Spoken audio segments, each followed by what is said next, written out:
Live. It always says like it's preparing the live stream, but I think it is actually doing it. And Hey, yeah, I'm gonna see if we get up here and make sure too that it is sharing both of us. Yay. Okay, we are up there and we are live.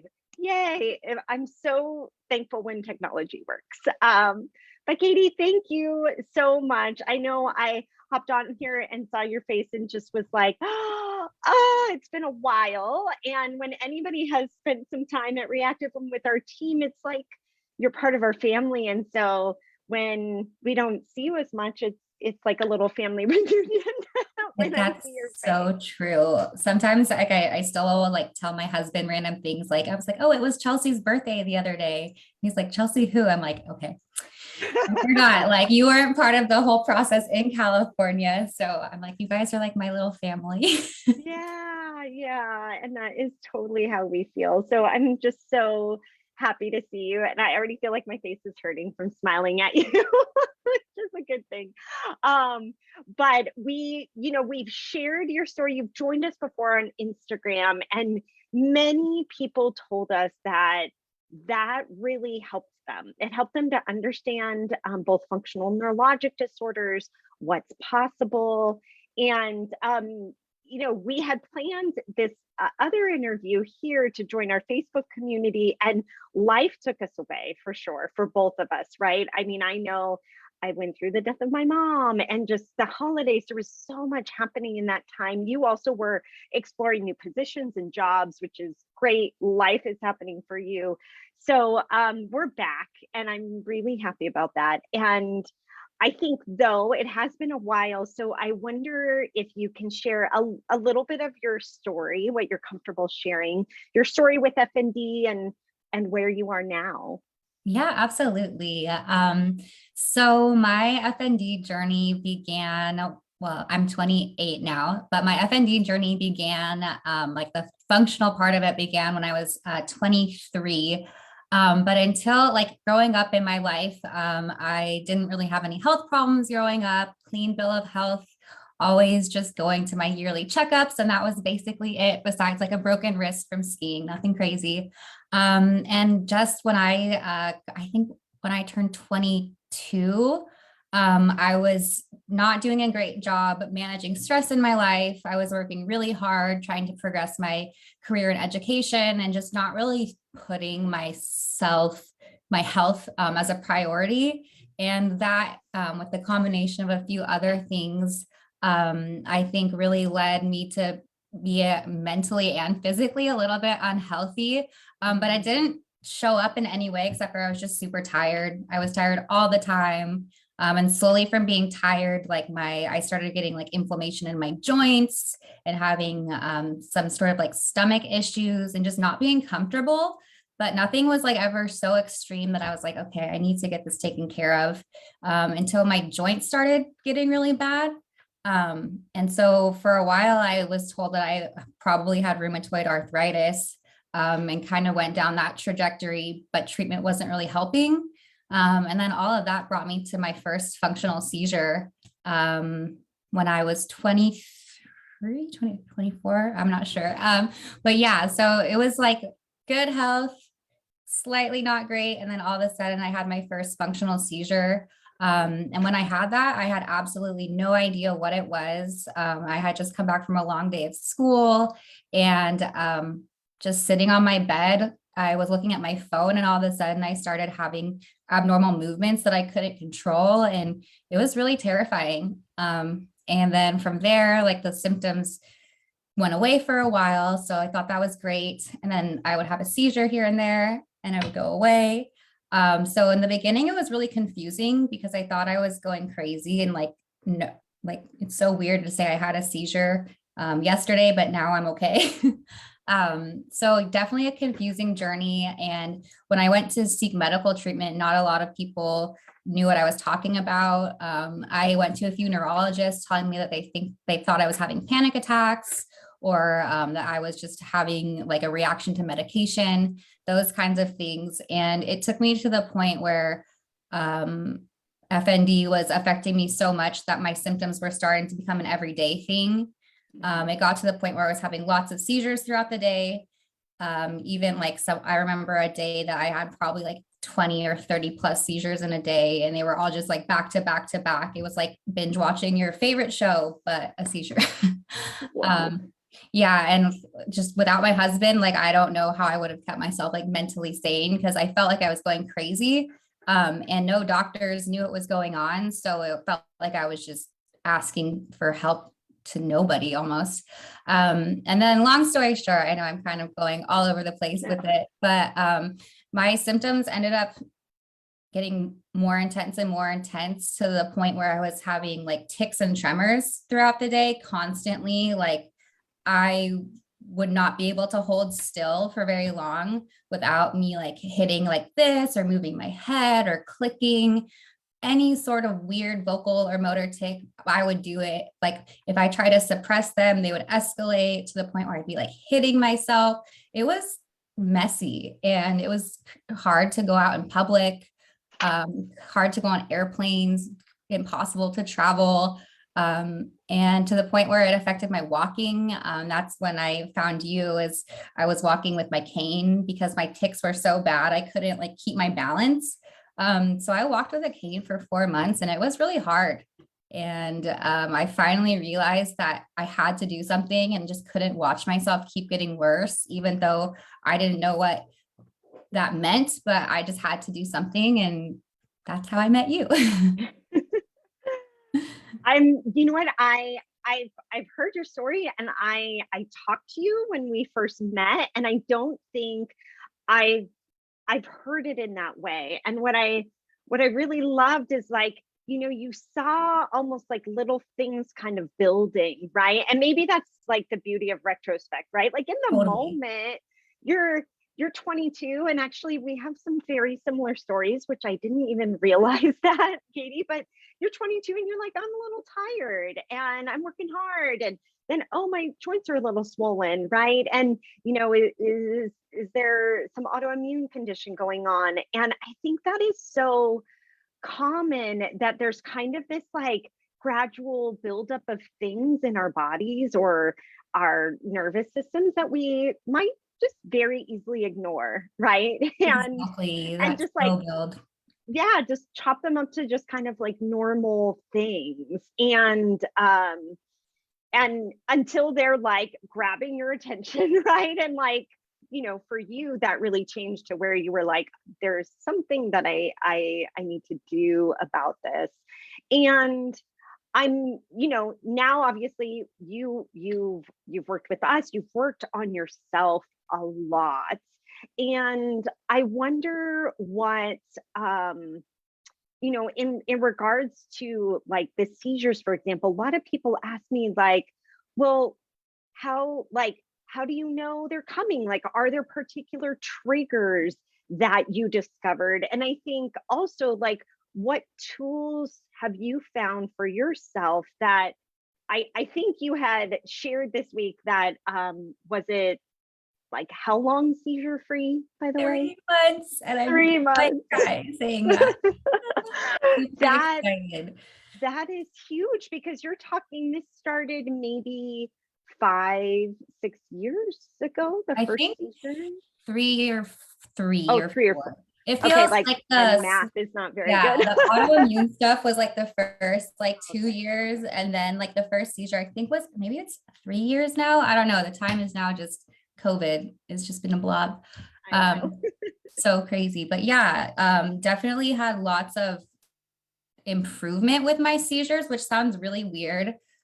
Because like, to put that into context, this is the first 3 months without having a seizure, but I've gotten to 2 months quite a few times. So that's why 3 months has been so exciting for me, because like 2 months was kind of like the longest duration I had been able to do since the program ended. And then from there, like pushing it to 3 and really understanding those triggers has been huge for my progress. So super excited on that. But my first seizure, when I was happening, like had no idea what it was. Like the only my onset symptoms were there, but I just hadn't been able to recognize them yet.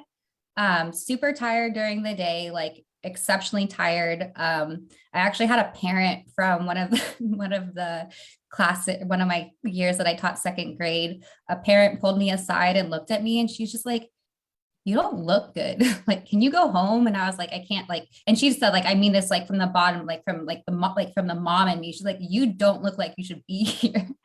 So that was interesting to me. But when I got home, I took a bath. And when I got out of the bath, I just like felt like this weird, like electric current going through my body almost. Like it's a really weird feeling for sure. I felt very electric. And then all of a sudden I started like my muscles tensed up and my face went into this like really weird grimace and everything got tense. And the scariest part was like, I couldn't make any noises in the beginning. So like my husband was in the next room, but I couldn't tell him something was wrong. So as I was shaking, I was like knocking things off of my bedside table to get his attention. And he ran right in. So it was nice to have him there. But from there, it was interesting because I could tell that I was having onset symptoms here and there. But until I went to y'all's program, like I could not make the correlation between like this feeling means I'm going to have a seizure, or this feeling means I'm on the track to having a seizure in the next few hours. So I think one of the most valuable tips that I got from your guys' program was just giving myself the time to set aside to pay attention to what my body's doing and like, don't judge it, let it happen and just see what it leads to. And that also just took a lot of the fear out of it because it became more observational and just understanding. And like slowly but surely, I really started figuring out my patterns. And it kind of reminds me of like predicting the weather now. Like I'm not 100% certain, but I'm pretty sure. So it's cool having that autonomy and that detection because like I feel so free being able to go about my life, not worrying about that all the time. Yeah, gosh, I got major chills when you said that. Just that, like, freedom and autonomy is so big. And so I'm curious, what what do you do now to take care of yourself, tune in? Like, what are part of your toolbox? Yeah. So I think a big takeaway once again from your program was when Chelsea helped me understand that I had POTS. Um, Understanding that I had POTS and making small life adjustments has been huge for me because the POTS symptoms definitely start that feedback loop for having a seizure for me. So just like small things, be like now when I like am doing chores, I don't lean over, I squat down and like I can vacuum and I'm fine. And it's crazy to me. It's just like the little things that can be so important. But also on top of that, I would say just like proactive lifestyle management is huge. Even when the weather is not as nice, I try super hard to get myself to do my little daily walks and get my body moving, really because that helps me with my breathing. My breathing was something that was really impacting my symptoms as well. We found out, me and Chelsea and Nioya together found out that when I really hold my breath a lot of the time when I'm anxious or nervous. So I wasn't even breathing properly, which was causing my body to start going into fight or flight. And then just all of this knowledge, like this is stuff I never would have been able to talk about before the program because I didn't have that great of an understanding of it. And now I can like go through my day and go like, okay, I got enough sleep. I got enough food. What haven't I done yet? And what do I need to do? So it's just like almost like a mental check out. And that just speaks to like lifestyle integration approach that you guys push to your patients because it wasn't just having physical therapy. It wasn't just doing therapy. It was all those things together. And for that period of time, like changed my life. Yeah, that is, I mean, I'm so glad you said that because I think a lot of people will ask us like, well, what do you do? Meaning like, what do I do in the program? And I'm like, really? It's like, and you're speaking so articulately about it. It's like, what do you discover? Like, what do you discover about yourself? And we kind of like join you on that path of discovery, but you discover these things and you learn them about yourself. The breathing pieces, for example, it's actually very hard to be aware of that, right? Yourself, like you said, Mhm. you had no awareness.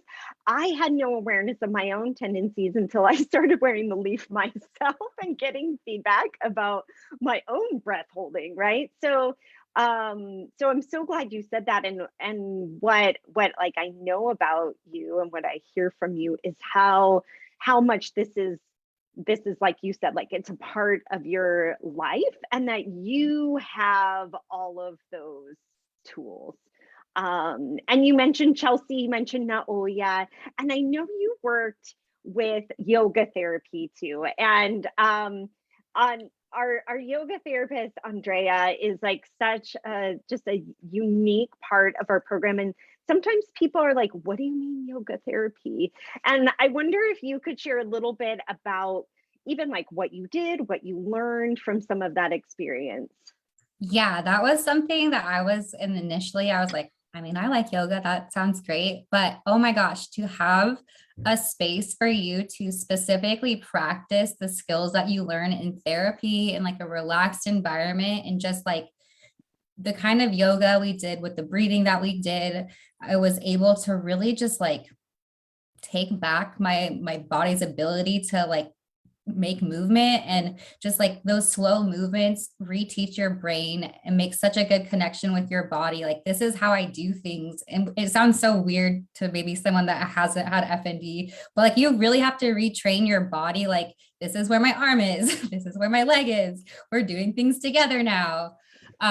So having that space to practice that was so incredible. And also just so good for my mental health as well, having that time to connect and just really take it all in, because life obviously goes really fast, and just like it made me have so much appreciation for what I was doing because I was able to really think about it and absorb it all for sure. I really think that was a huge piece. And then also it really helped like moving or building my confidence to other kinds of exercises. I'm like, if I can do downward dog, I can probably do other stuff. So that confidence building was really cool too.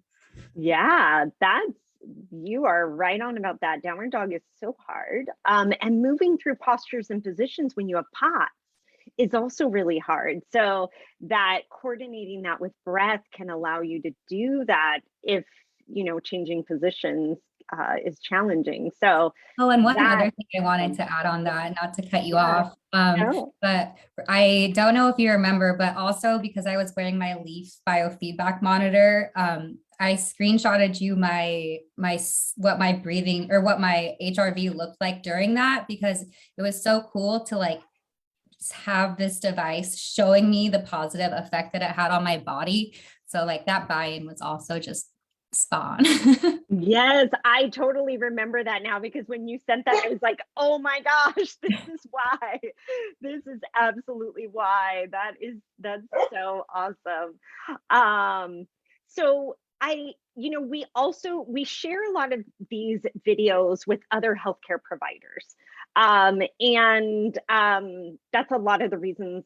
That's why like I started doing these every week, was for my friends and colleagues of like, here's what I'm doing and I'm answering their questions. And I'm wondering what you might share with other healthcare providers.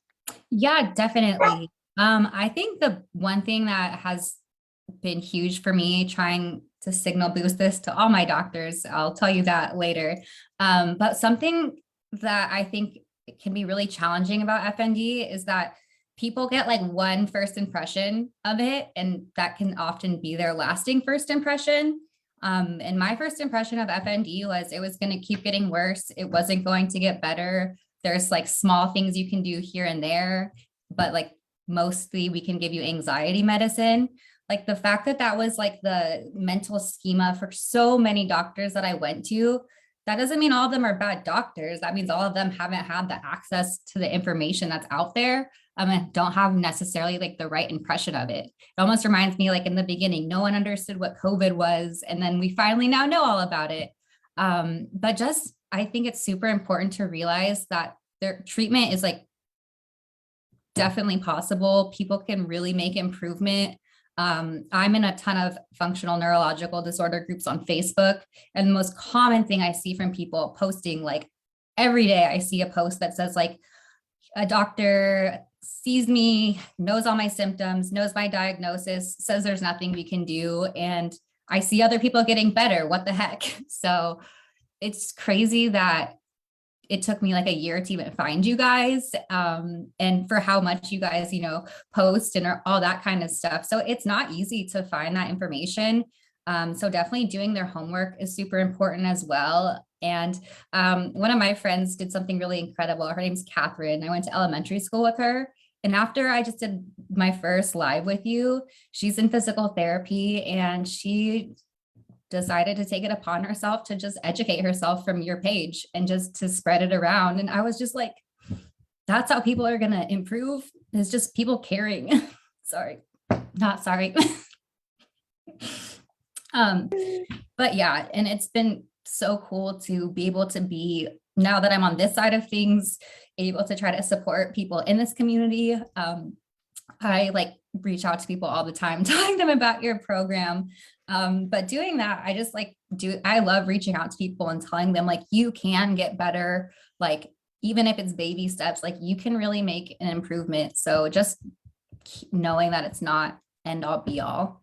Yeah. Yeah. I mean, that's what a huge mission to the world, Katie, that you're doing. And that's like, really, when you told me like you found us online, and it was like through our social media, which like still like gives me like, I get nervous going on here, and it's not easy to do. This isn't like natural for me. So it keeps me going of like, we're going to keep sharing, because functional neurologic disorders are like the second most common neurologic disorder now presenting to neurology clinics. So it's it needs to be more well known. Now, you mentioned something within that about doctors that you were going to share later, and I got so curious about that. Okay. It's like, so one thing that I was really adamant on after coming back from your program was just like, in a month, I was able to make so much progress. And the first step was being told, like, I can make progress, instead of just being stared at by all these different neurologists. So I reached out to the hospital group that was treating me previously. And I just kind of spoke to I don't know what level he was. He was pretty high up. But I just talked to him, and I was like, hey, this is the condition I have. Like, your doctors aren't doing anything wrong. Like, they just don't know. But I was like, it would break my heart if you took another young woman in my shoes with their whole life's potential and just told them like, we can't do anything for you. I just like, I was like, I can't let you close that door in that many people's faces. So I was like, here's Julie's website. Here's what you can learn. And then I gave them other tools too. I know I'm your biggest fan. But I was just like, you guys need to learn more about this, because it's like your medical duty. And it would also mean a lot to me from someone who didn't get the best possible outcome from you. So he told me that he would do that. And I also gave him my contact information, and let him know that if there's any person that ever needs to talk to me, like I'm here for them. Wow. I'm like, oh, that that was is, of me. I'm like, sorry for people named Karen. no. I mean, I'm just thinking about all the future people impacted by that. Not that they would ever all come to Re+active, but just that their doctor might have a different approach to care. Just that Exactly. medical officer might learn something and implement that in their system. That's huge. Just proof that there's information out there that's so accessible that like you can get your hands on it. So I'm really hoping that hopefully my experiences with them too will really help that in my community, because I don't know anyone that has FND like personally in my life. I always wonder if I'll ever cross paths with someone organically like that. But I just want to know that like my experience helped someone else, I guess, as cliche as that sounds, but it was definitely a journey, and I had the best outcome because of it. So I just want to make sure that other people can at least attempt to have that kind of hope. Right. And that hope goes so far. And I think one of the things that people will often ask is like, well, okay, that's great. You might do well after therapy, but what about later? Like things come up and you might have a flare or symptoms might come back and you're managing that. Now, clearly here you are managing that and it's several months later, right? What do you think that takes to be able to manage flares or um stay in tune? Like what does it taken for you to be able to do that? Yeah, I think one thing was like the understanding that this isn't a condition that's just like magically cured and going away. Like this is now part of my physiology. This is now how my body and brain works. And I think just knowing that and being on board with that has been really helpful. It's not always easy to explain because sometimes my people around me are like, how come you are fine for like a month and then all of a sudden you're ticking or something? But just that knowledge in my brain gives me a lot of grace. And I don't have to explain it to everyone all the way. It's my experience and I can deal with it the best I can. But being able to maintain it, especially now that like it's de-escalated this much, it's been really great that now that I'm able to understand my body and read my triggers and that kind of stuff, having that awareness makes me able to be so proactive. Like I can tell now, like if I'm starting to have an increase in pot symptoms or have a weird FND feeling and like notice it right away and then start doing proactive things like my breathing, like removing myself from sensory situations by reducing my stress if possible during that time period and just doing it so much sooner. And I think that's a testament to the kind of culture that we live in where I could not let myself like disengage from life until I was having full like symptoms because I was like, it's fine. Like I must be doing something wrong. So just understanding that like I have to give myself this time to recover. It's going to keep getting worse. Like there's no other option. It makes it a priority. And was definitely hard at first, but it keeps getting easier and easier. I will say there's some days that are more challenging than others. Like when my friends, are going out to like maybe a concert or something, like I'm not there yet. I would love to be able to go to a concert, but I know I'm not there yet. So being able to take what I can and stay excited for things that I can't do yet, because it's cool that I can keep still having new firsts. And that also is really fun, is the new stuff that I can redo all over again is just really motivating.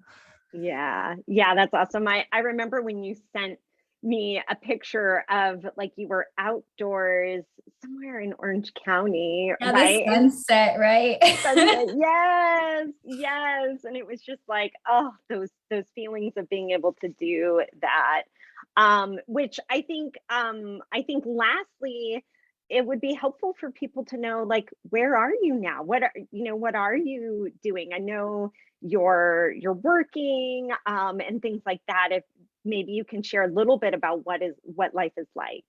Yeah, so I've made some big lifestyle changes since all of this. As mentioned before, when my FND started, I was in like a really stressful work environment, but additionally, it just wasn't like the right kind of environment for me. Like I even think about like for sensory reasons, like the lights were so bright, it was so loud, like all these small things that I would never have picked up on at the time. So I found a job, like a work from home job that works super well for me. It meets like my social needs and it meets my physical requirements, but also allows me to be able to disconnect when I need to and turn my lights off and have the right kind of environment. And I just never realized how important environment could be in a job for me. So I feel so grateful that I'm at a job not only where I can like meet my sensory needs, but also feel really supported.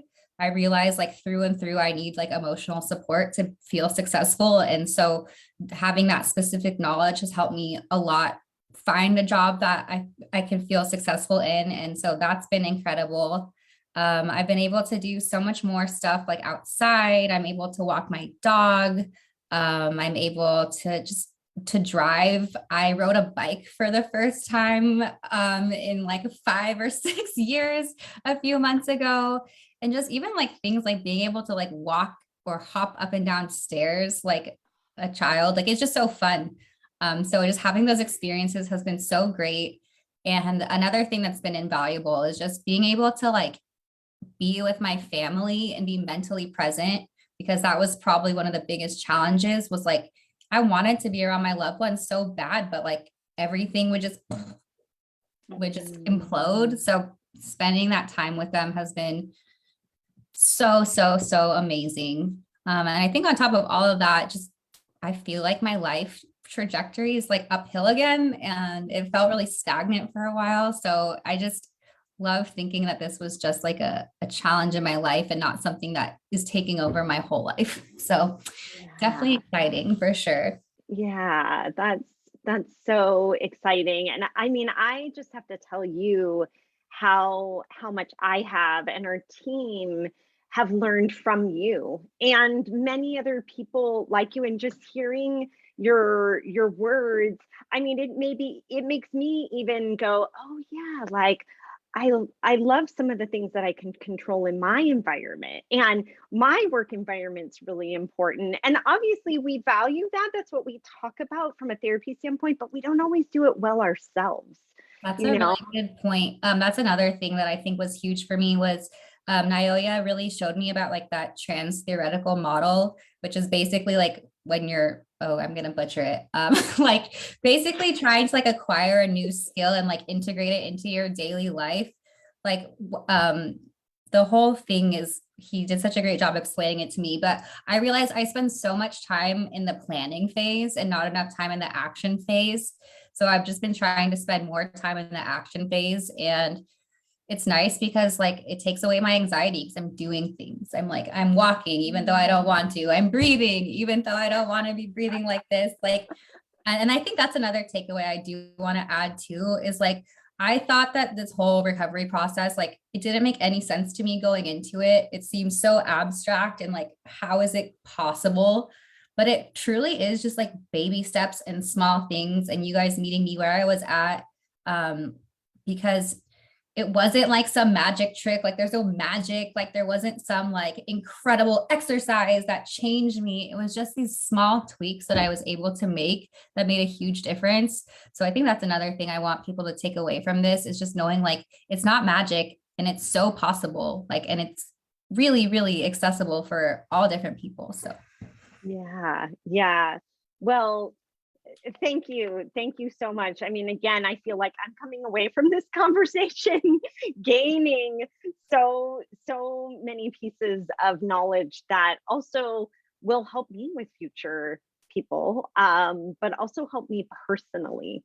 So I so appreciate you, Katie. I feel like, can we just like schedule to do this every few months? I know. I was like, aren't you coming to Austin for something soon? I was like, I'll be there if I can.